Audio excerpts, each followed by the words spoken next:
ಬೆಂಗಳೂರು ವೆಂಕಟೇಶ್ವರದಲ್ಲಿ ಒಂದು ಆರೋಗ್ಯ ಶಿಬಿರ ನಡೀತಾ ಇದೆ. Yes. ದೊಡ್ಡವರು ಬಂದಿದ್ದೀರಾ, ಏನಾಗಿ ಇಷ್ಟಪಡ್ತೀರಾ ಸರ್?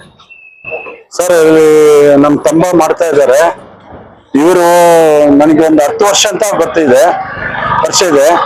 ಈಗ ಒಳ್ಳೆ ಕೆಲಸ ಮಾಡ್ತಾ ಇರ್ತಾರೆ. ಜನರಿಗೆ ಒಂದು ಆರೋಗ್ಯ ಬಗೆಯಿಂದ ಒಂದು ಒಳ್ಳೆ ಕೆಲಸ ಮೂವ್ ಮಾಡಿದ್ದಾರೆ. ಇವರೆಲ್ಲ ಬಂದು ಇದನ್ನ ಸ್ವಲ್ಪ ಚೆಕ್ ಮಾಡ್ಕೊಂಡು ಕಣ್ಣು, ಶುಗರು, BP ಏನೇನೋ ಆರೋಗ್ಯ ಪ್ರಾಬ್ಲಮ್ ಇದೆಯಲ್ಲ ಅದೆಲ್ಲ ಚೆಕ್ ಮಾಡಿಕೊಂಡ್ರೆ ಒಳ್ಳೇದು. ನಮ್ಗೆ ಜೀವನದಲ್ಲಿ ಸ್ವಲ್ಪ ಅದೆಲ್ಲ ಮಾಡಿದ್ರೆ ಒಳ್ಳೇದು ಅಂತ ನಮ್ಗೆ ಕಾಣುತ್ತೆ.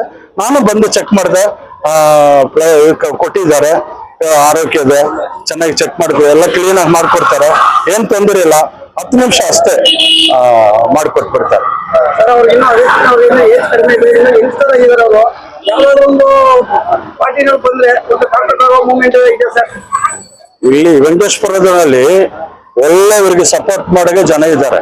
ನಾವೇ ಮಾಡ್ತೀವಿ, ನಾವು ಫಾಸ್ಟ್ ನಮ್ಗೆಲ್ಲರೂ ಅವರಿಗೆ ಸಪೋರ್ಟ್ ಮಾಡಿ ಒಂದು ಒಳ್ಳೆ ಅವ್ರು ಬಂದರೆ ಒಳ್ಳೇದು. ಇನ್ನು ಮುಂದೆಗೆ ಇವ್ರು ಬರಬೇಕು, ಇಂಥವರೇ ಬಂದರೆ ಜನರಿಗೆ ಒಳ್ಳೇದಾಗುತ್ತೆ. ಇಲ್ಲೆಲ್ಲೋ ನಾವು ಹೋಗ್ತೀವಿ, ನಮಸ್ಕಾರ ಮಾಡ್ಕೊಳ್ತೀವಿ, ದೇವ್ರಿದಾನೆ ಇಲ್ಲ ಗೊತ್ತಿಲ್ಲ, ಒಟ್ಟಲ್ಲಿ ದೇವರಿಗೆ ಸೇವೆ ಮಾಡ್ಕೊಳ್ಳೋಣ ಸರ್. ಹೌದು, ಇಂಥವ್ರೇನೆ ಬೇಕು ನಮ್ಗೆ. ಜನರಿಗೆ ಒಳ್ಳೆಯವರು ಮಾಡೇನೆ ಬೇಕು. ಸುಮ್ಮನೆ ಏನೋ ಮಂದಿ ಕದೆ ಬಿಟ್ಕೊಂಡು ಹೋಗೋರು ಏನ್ ಪ್ರಯೋಜನ ಇದೆ? 5 ಪೈಸಾ ಪ್ರಯೋಜನ ಇಲ್ಲ. ಇಂಥವ್ರು ಜನರಿಗೆ ಒಳ್ಳೇದು ಮಾಡೋರು ಒಳ್ಳೆಯವರು ಬೇಕು.